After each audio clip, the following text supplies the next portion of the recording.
अस्सलाम वालेकुम दोस्तों। तो कैसे हैं आप लोग। आज की वीडियो में यार हम लोग बात करेंगे एक ऐसे केस के बारे में कि जिसने मेडिकल साइंस की दुनिया को भी हैरान कर दिया था।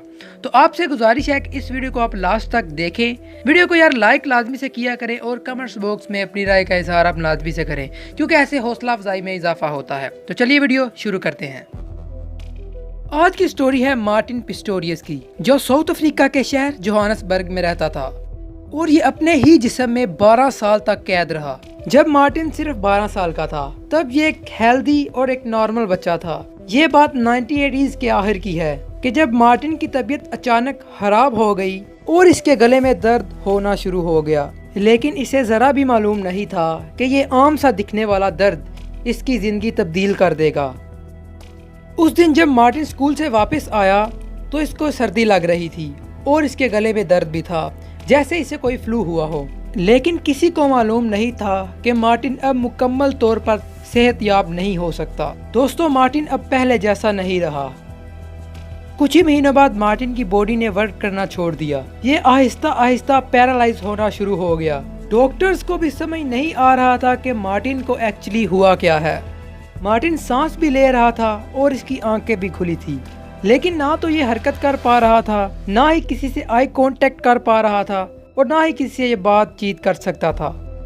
मार्टिन अब एक जिंदा लाश की तरह था। डॉक्टर्स ने वालिदैन से कहा कि मार्टिन एक कोमा में चला गया है, जहां ना तो ये किसी को सुन सकता है, ना किसी को देख सकता है और ना ही किसी से आई कांटेक्ट कर सकता है। यानी मार्टिन की सिर्फ बॉडी वहां मौजूद थी। डॉक्टर्स के मुताबिक मार्टिन कभी भी मर सकता था। मार्टिन के घर वाले ये खबर सुनकर काफी परेशान थे, क्योंकि मार्टिन की बॉडी तो उनके पास मौजूद थी लेकिन मार्टिन नहीं। मार्टिन को खुद मालूम नहीं था कि उसके साथ क्या हो रहा है। मार्टिन के वालिद ने मार्टिन की बहुत ज्यादा केयर की, लेकिन दोस्तों हैरान कुन तौर पर तकरीबन 4 साल के बाद मार्टिन को आहिस्ता आहिस्ता होश आना शुरू हो गया। मार्टिन को लगता था कि इसके जहन में धुंध भरी है और इसको इतना अंदाजा था कि इसके साथ कुछ ना कुछ गलत हो रहा है और ये कोई ख्वाब देख रहा है। लेकिन कुछ ही अरसे बाद मार्टिन को मुकम्मल होश आ गया। लेकिन यहाँ पर कहानी खत्म नहीं होती। मार्टिन होश में तो आ गया था, लेकिन ना तो ये बोल सकता था और ना ही ये हिल सकता था। यानी इसको सब पता था कि कौन क्या बोल रहा है और दुनिया में क्या चल रहा है। मार्टिन एक सुनसान जजीरे में था, जहां ये किसी से बात नहीं कर सकता था और सिर्फ अकेले सोच सकता था। दोस्तों, अगर आपसे कहा जाए कि आप बेड पर लेटें और पूरा दिन सिर्फ सोचते रहें, जो कि नामुमकिन है, क्योंकि ऐसे आहिस्ता आहिस्ता इंसान फ्रस्ट्रेट होना शुरू हो जाता है। मार्टिन के साथ तो कुछ यूं था कि वो अपने बारे में किसी को इशारा करके भी नहीं बता सकता था। मार्टिन अपने आप को एक जिन समझता था, यानी कि ये इस दुनिया में मौजूद तो है लेकिन इसको कोई नहीं जानता। इस दौरान इसके घर में क्या हो रहा है, इसके बहन भाई क्या कर रहे हैं और दुनिया में क्या हो रहा है, इसको सब मालूम था। मार्टिन अंदर ही अंदर खुश होता, परेशान होता, फ्रस्ट्रेट होता, लेकिन किसी को इसके बारे में पता ना चलता। एक दिन इसकी माँ ने यहाँ तक कह दिया था कि उम्मीद है कि तुम जल्द ही मर जाओ, क्योंकि उसकी माँ उसकी ऐसी हालत नहीं देख सकती थी। लेकिन उसकी माँ को ये मालूम नहीं था कि मार्टिन सब कुछ सुन रहा है। इसके साथ साथ मार्टिन की जिम्मेदारी एक औरत को भी दी गई। एक दिन एक करिश्मा हुआ।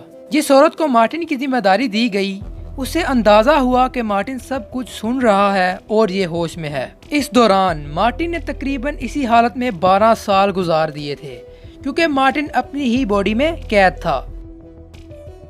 इसके बाद जब इस औरत ने मार्टिन के घर वालों को इसके बारे में बताया तो वो इसे फौरन अस्पताल लेकर गए, जहां पता चला कि मार्टिन वाकई ही होश में है। दोस्तों, वो कहते हैं ना कि जिसे अल्लाह रखे उसे कौन चखे। आहिस्ता आहिस्ता मार्टिन के ऊपर मुख्तलिफ थेरेपीज की गईं। तकरीबन थोड़े ही अरसे में कंप्यूटर के जरिए मार्टिन लोगों से कम्युनिकेट होना शुरू हो गया और इसके बाद इसने अपनी कहानी पूरी दुनिया को बताई कि कैसे ये होश में था और अपने ही जिस्म में कैद था। मार्टिन ने हिम्मत नहीं हारी। उसने एक कॉलेज में एडमिशन लिया और वहाँ से कंप्यूटर साइंस की डिग्री हासिल की और अपनी एक वेब कंपनी तक बना ली और काम करना शुरू हो गया। इस दौरान मार्टिन की शादी उसकी बहन की दोस्त के साथ हो गई, जो कि यूके में रहती थी, और मार्टिन भी यूके शिफ्ट हो गया। دوستو یہاں تک کہ مارٹن گاڑی چلانا شروع ہو گیا جو کہ خاص طور پر مارٹن کے لیے ڈیزائن کی گئی تھی۔ تو دوستو کیسی لگی آج کی ویڈیو؟ امید کرتا ہوں آج کی ویڈیو آپ کو پسند آئی ہوگی۔ کمنٹس باکس میں اپنی رائے کا اظہار کرنا آپ بالکل نہ بھولیں۔ انشاءاللہ ملتے ہیں آپ کو اگلی ویڈیو میں۔ اللہ حافظ۔